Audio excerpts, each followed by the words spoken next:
Okay. I normally make a set of notes for myself, but I didn't, and I forgot to hit save. So we're going to do this all from. I'll make it up. I'll just totally make it up. So it doesn't flow as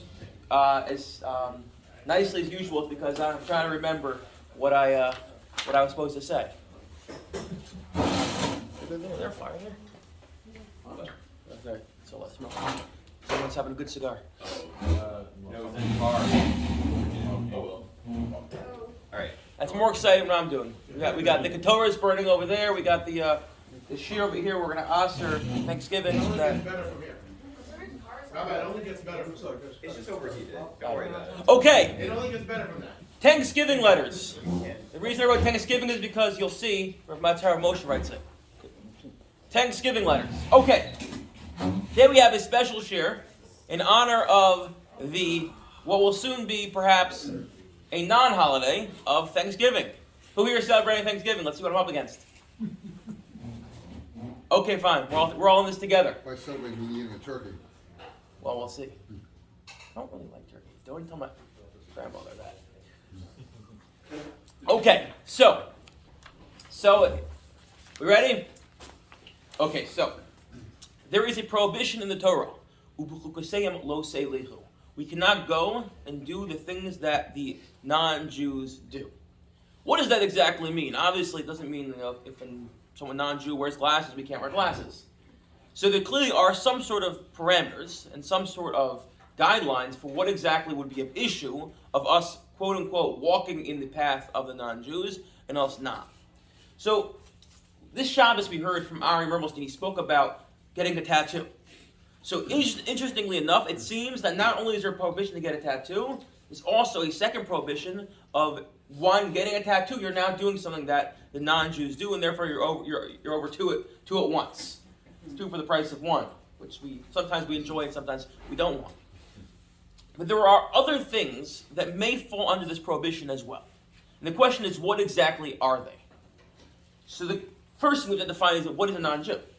What are we talking when we say a non-Jew here? So this is, classically, there's a machlokas when these sort of halachas come up. What are we talking about? You have one position that takes out, it's like only the 7 nations, those 7 Zion Amim that live in Israel that have now been expelled and no longer exist. That's one shita. Everyone else, not a problem. You have a second shita that's only Ovdei Kochavim, not those who worship idols, and then you get into kind of funny territory. Okay, so Muslims don't worship idols. What about Christians? We mentioned this a few weeks ago, I believe, maybe it was on Shabbos. You're in a very funny territory. Some say they do, some say they don't, some say it depends on the denomination. Okay, fine.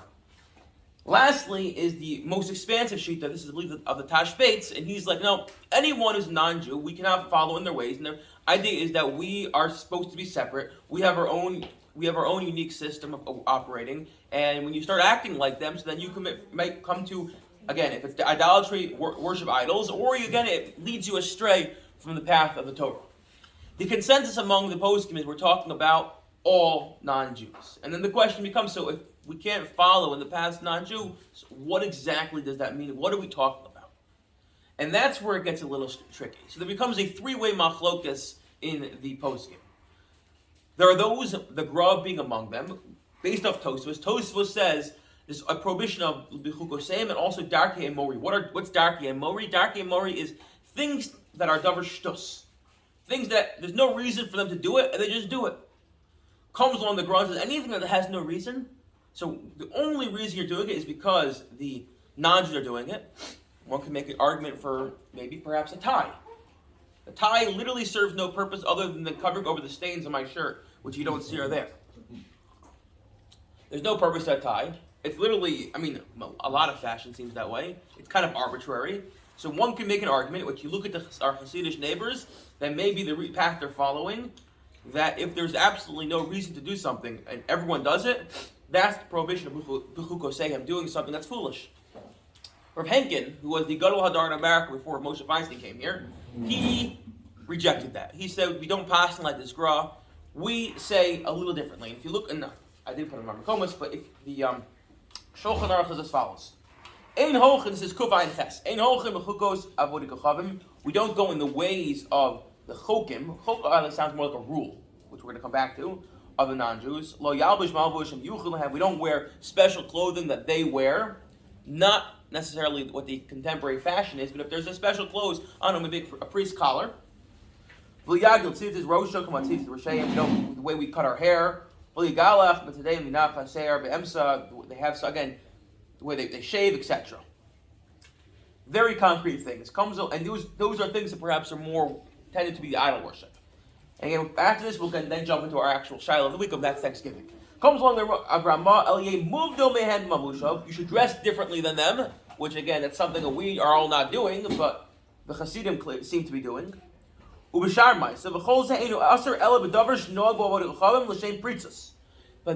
his gather is things that they do b'shem pritzas, for reasons of immorality. Kagon, it seemed back then, and there are still groups in Klal Yisrael that may keep to this, but it seems back then, wearing red was a sign of immorality. They were trying to perhaps advertise something, and therefore there was prohibition to wear red. There was a rabbi, who will not be named, who once got up in a shul and started lambasting all those who wear red. And at the end of it, there was a woman sitting there whose face turned red. And l'chor, that rabbi was over, embarrassing someone in public, which is worse than someone maybe over this issue of wearing red. But that's just something to keep in mind. And then he says as follows. And this is a crucial point. Something they do as a custom or as a rule, and there is no purpose to it. Because we need to have a concern that perhaps the reason, the genesis, the institution for something that they do that seemingly is arbitrary, came from a place of Darki Amori. How many things that they do? Let's take Halloween, for instance. Halloween is like a random holiday, that's totally secular nowadays, but when you start probing the sources for it, again, it's kind of ridiculous. You put on a mask and go around asking for candy. But if you start looking into the history of it, you start finding, oh wait, it's grounded in Avodah Zarah. And the concern one has to have when there is something that's totally arbitrary, something that's random, a chok, again, a minig or a chok, are what are the sources from it? Knock on wood. Well, you start looking into the history of that. Oh wait, that comes from the cross of Jesus and allegedly Jesus' mother took the cross and cut it up and shipped out pieces around the world, and that was the source for this concept of knock on wood.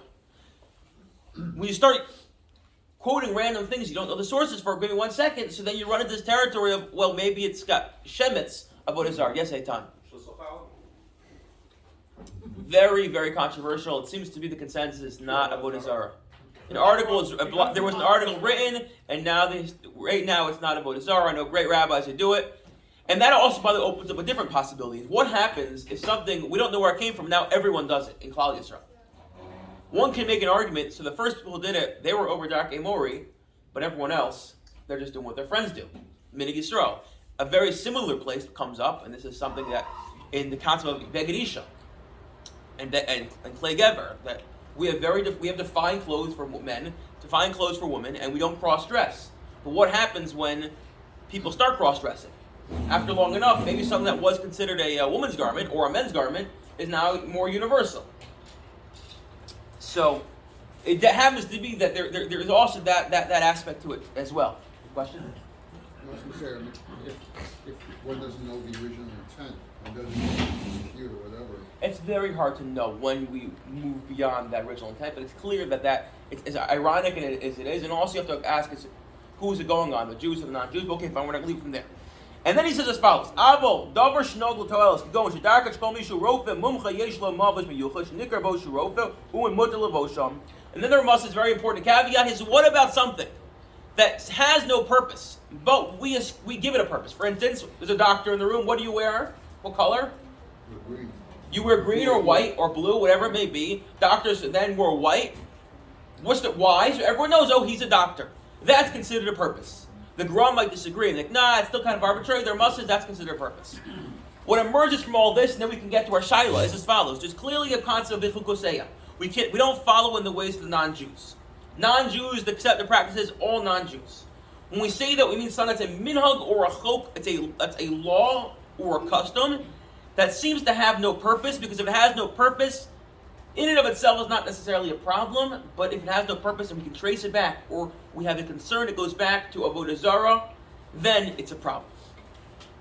Look at the first source. The first source comes from the great Rabbi George Washington, who was a rabbi. He lived in the 1700s. He was the first Nasi of America. Apparently, he wrote a couple of Shailos U'Teshuvos, not known to have written any Svarim. The next Mechaber, the Thomas Jefferson, he wrote many Svarim. And they have a machlokas. They have a following machlokas. This is the first machlokas found in the literature about Thanksgiving. George Washington, or Harav George, he says, by proclamation in 1789, you should know the history of Thanksgiving. We have this rosy picture of exactly what happened. So when I started doing research into this, I found all these stories about what really happened. It wasn't that simple, and it didn't really become an American holiday even after Abraham Lincoln proclaimed it a holiday until much later. But it wasn't exactly, it's kind of unclear what exactly happened during those first years of Thanksgiving and when it happened. But I'm not going to get into that. That's for a different shiur. Probably not given by me. Says the president, whereas it is the duty of all nations to acknowledge the providence of Almighty God. Just keep in mind, think about it if a contemporary American president or government official would say such a thing. It is the duty of all nations to acknowledge the providence of Almighty God. Think about how many rabbis, by the way, would say this. To obey His will, to be grateful for His benefits, and humbly to implore His protection and favor. And whereas both houses of Congress have by their joint committee requested me to recommend to the people of the United States a day of public Thanksgiving. When was the last time both houses of Congress, both universally, suggested to the president to do something, and it happened?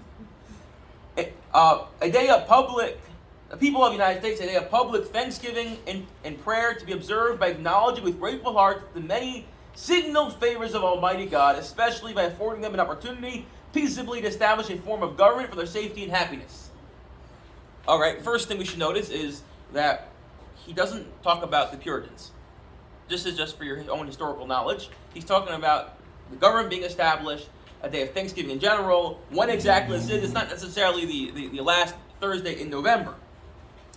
Now, therefore, I do recommend and assign Thursday the 26th of November, so there it comes, next to be devoted by the people of these states to the service of the great and glorious being who is the beneficent author of all that is, all the good that was, that is, or that will be. Again, how many rabbis would talk this way? It's interesting to see where the world has changed, how much the world has changed. That we may then all unite in rendering unto Him our sincere and humble thanks for His kind mercies and the favorable position of His providence, which we experienced in the course of the conclusion of the late war, of the degree of tranquility, union, and plenty, that which we have since enjoyed for the peaceful and rational manner. I think if any rabbi gets up and starts talking about this, somebody like, oh, but don't you know that the sheet of the Rambam when it comes to Hashgacha Pratis, and we don't subscribe to that sort of divine providence, who are you Haredi, to say that everything is divine providence? Well, I guess George Washington, he had the payas, just made it a ponytail. But people should recognize, I keep on coming back as I know, recognize that the view of Hashgacha Pratis of George Washington may be more than what we feel comfortable embracing because of our own, I don't know what it is, 21st century insecurities about God, could be, I don't know. Okay, and then he says, for the great degree of tranquility, union, and plenty which we have since enjoyed, for the peaceful and rational manner in which we have been enabled to establish constitutions of government for our safety and happiness, and particularly the national one now lately instituted for the civil and religious liberty with which we are blessed, and the means we have acquired, and diffusing useful knowledge in general for all the great and various favors which have been pleased to confer upon us. So George Washington this is clearly religious, right?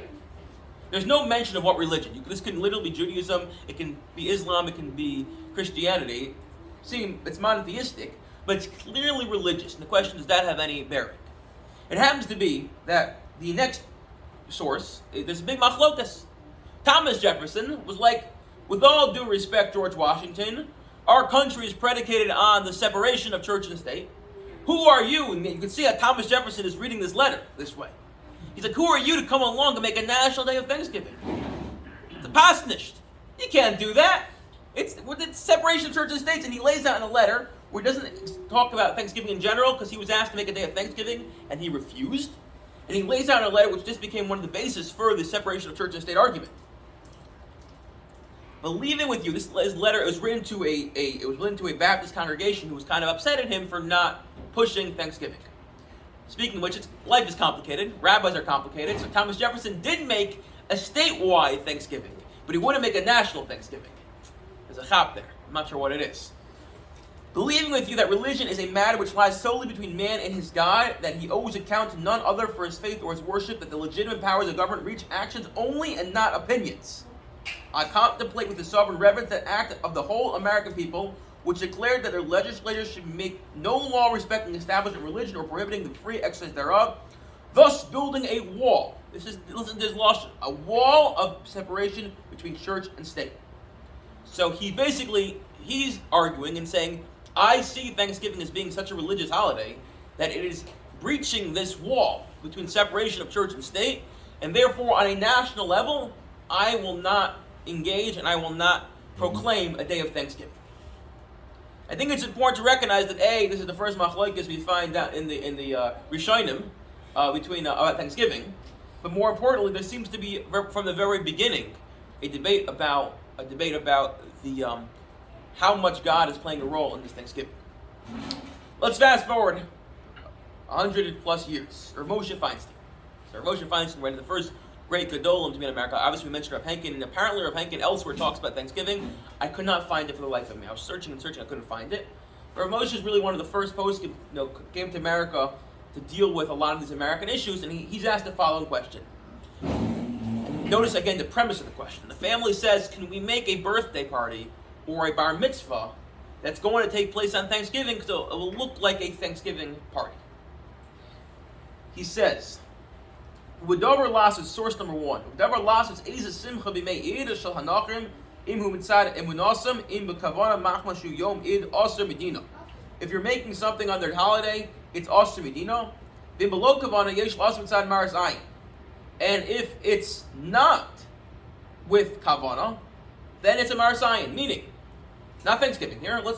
Christmas, 25th of December. You want to make a holiday? Says our Moshe. You want to make a party? Just because, why not? Everyone's off from work. Anshe Chetz decides to have a party, or Moshe is not a fan at all.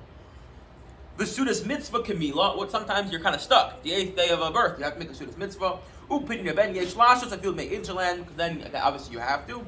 They lost Mishul Marasayin, Sudas Samil Flavis. Because we're not going to answer, because Marasayin is, it looks like you're endorsing it. Well, that's not happening on everyone knows why you're doing it on a Pidyon Ben or a Mila. These are time bound as a Chiyuv to make it on the day which you make it. Avasudas bar mitzvah tov lidchos al yom acher. Or Moshe Feinstein says it's better to push off a bar mitzvah to the day after the holiday. V'avasun yesh l'kvul l'tchila al yom acher.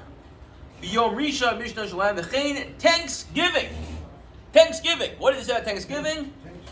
Ein la'aser medina. There's no need to make it aser. Al bali nefesh yesh lam lahachmir. But a bal nefesh, someone who's punctilious in their observance, it's better to push off and not make it on Thanksgiving. This is what Rav Moshe writes in 1962. Fast forward a few years, and his grandson asks him the question again. And it gets complicated. There are numerous tshuvas. This is in 1981, I believe. Tavshin Mem Aleph. In Mutter Lasos Sudas Thanksgiving. Rav Moshe, can I make a Suda for Thanksgiving? Shuhu Yom Hodah Shal HaNachrim Be'Amerika. It's a day of thanks for Nachrim in America. By the way, when I was in Yeshiva in Israel, we made a Thanksgiving meal, and all the Brits and all the Canadians were like, what are you guys doing? They couldn't wrap their heads around it.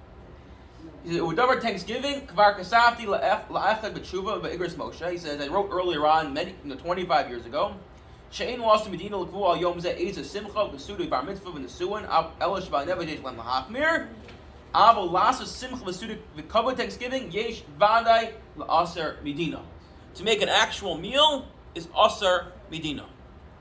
Okay, now we're in trouble. Skip forward. His grandson follows up in this is 1980 again, a couple of months later. And he says as well there, he says, Hine, l'chor mekevan shebesefer datam lo hizker yom zelachad. He goes, but you know what? I'm thinking about it. If you open the religious books, you're not going to find a reference to Thanksgiving. The Gam Moshe is chayiv b'suda. Nowhere, there's no hilchos Thanksgiving. You're not going to go into your local, non-Jewish, let's say, church, pull out the Shulchan Aruch of Christian law, open it up, and it says, no, yesh chiyuv on the last Thursday, November, lachol suda, ve'lechatchila in Turkey, in cranberry sauce, but yeah, Turkey will eat cranberry sauce. You're just not going to find that. It's not a chok shalahem. It's not a law. It happens to be. It's an American tradition. It's not a religious thing. You're not going to find anyone writing Hilchas Suda Thanksgiving. And you can imagine if there was. Imagine the crazy rush. You got to finish before Shkia. Can you imagine that? And you have to have the whole turkey before Shkia.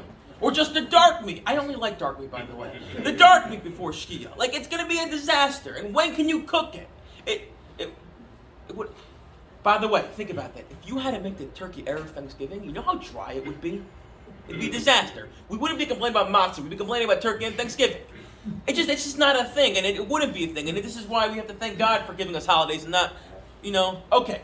Who chose the turkey? Sorry. I don't know the turkey. It's okay sometimes.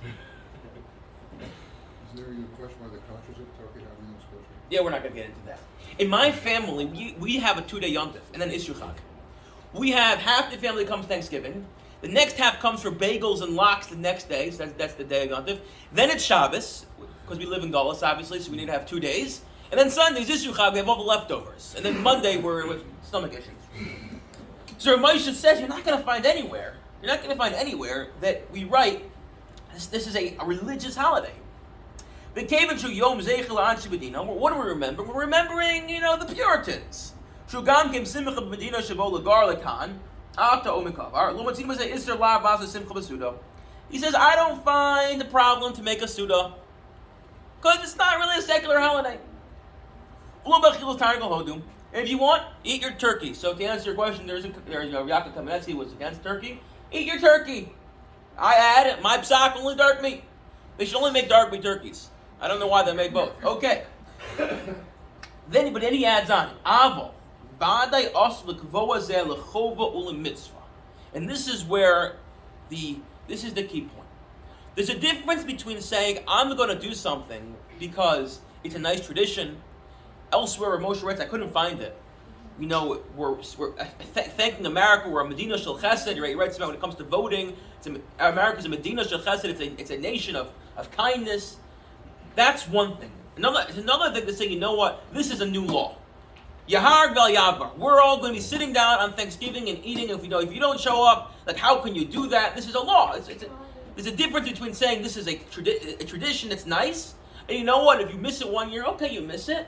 Which, by the way, Rav Henkin points out, maybe every couple of years you should miss it to show it's not actually halacha. It's just it's a nice thing you do. Versus saying, no, this is like Hilchas Thanksgiving. This is now a chok. We have to do this, and that differentiation, that distinction, is the key point here. Because if you remember, the Ramah wrote, also chok shalahem, b'chukosehem.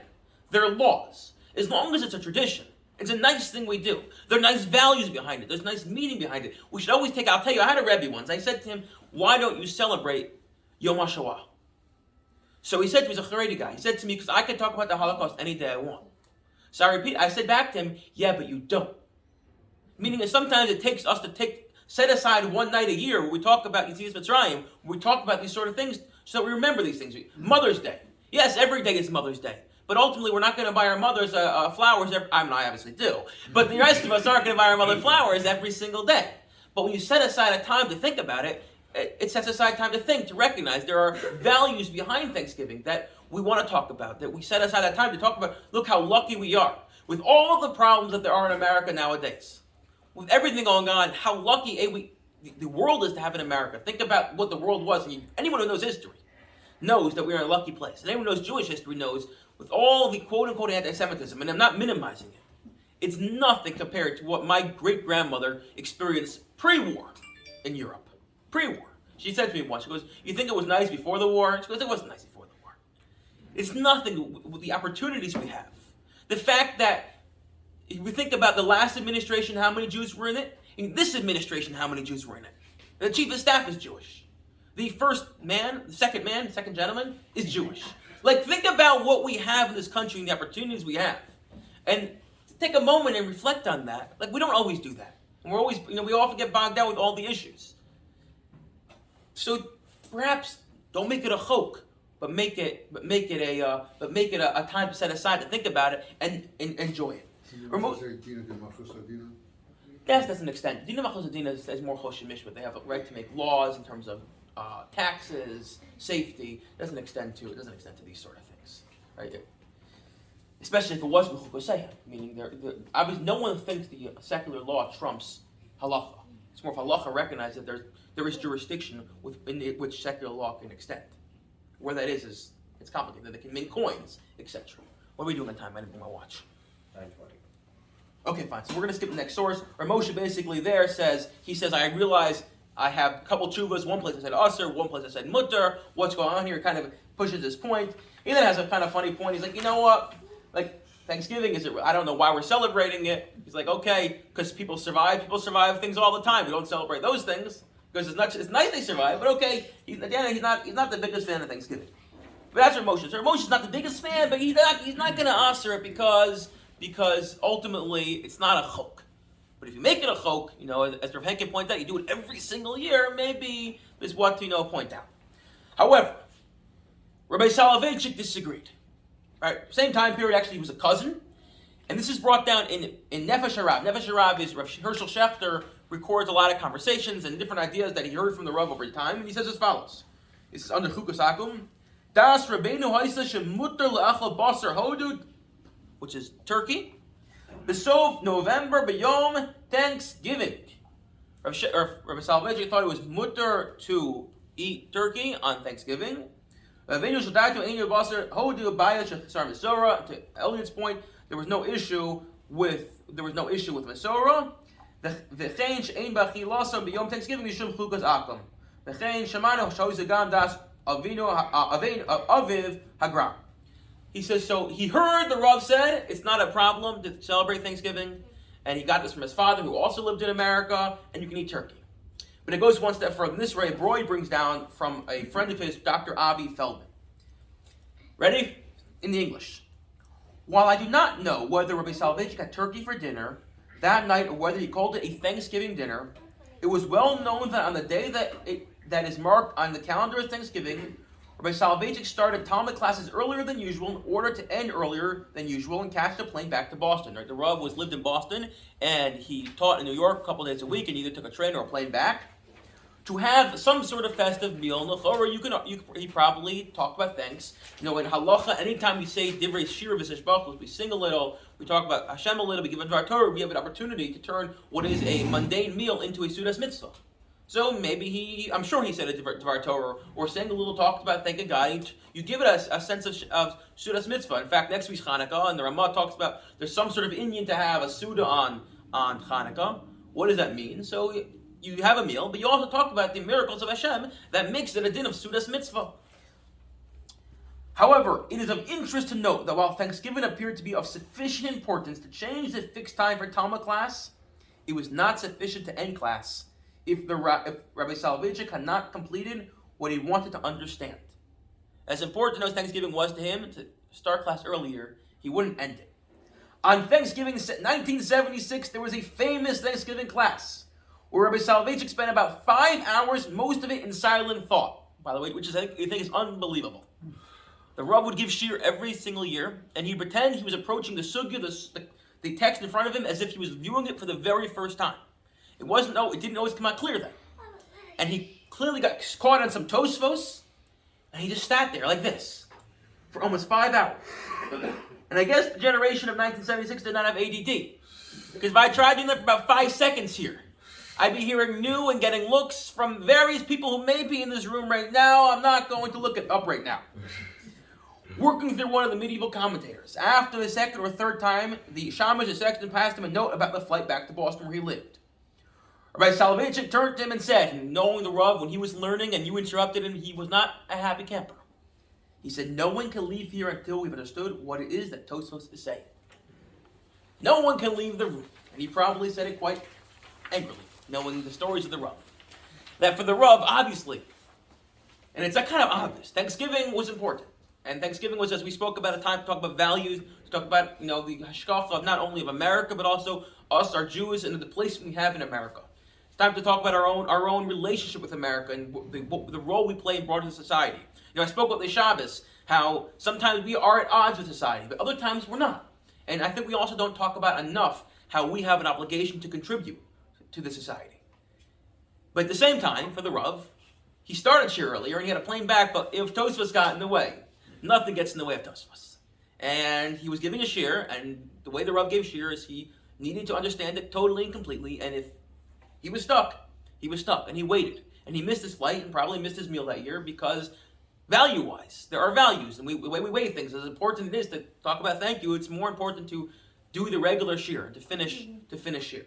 So I hope what we got out of this today was a little understanding of the idea of Kulkas Akum, that we live in a world and we live with non-Jews and we learn from them and we learn from the best of them and we try to somewhat have these relationships with them, but also that there are things we don't learn from them, maybe because they're sourced in idolatry or because they just make no sense and it's just a custom, so why adopt it? We have our own customs, which sometimes make no sense. And at the same time, we are also living in a modern world where they have certain things like a Thanksgiving, which can give great value to our life. And how do we navigate that? For Rav Moshe, you navigate it by saying, we're not going to make it. It's not a Jewish holiday.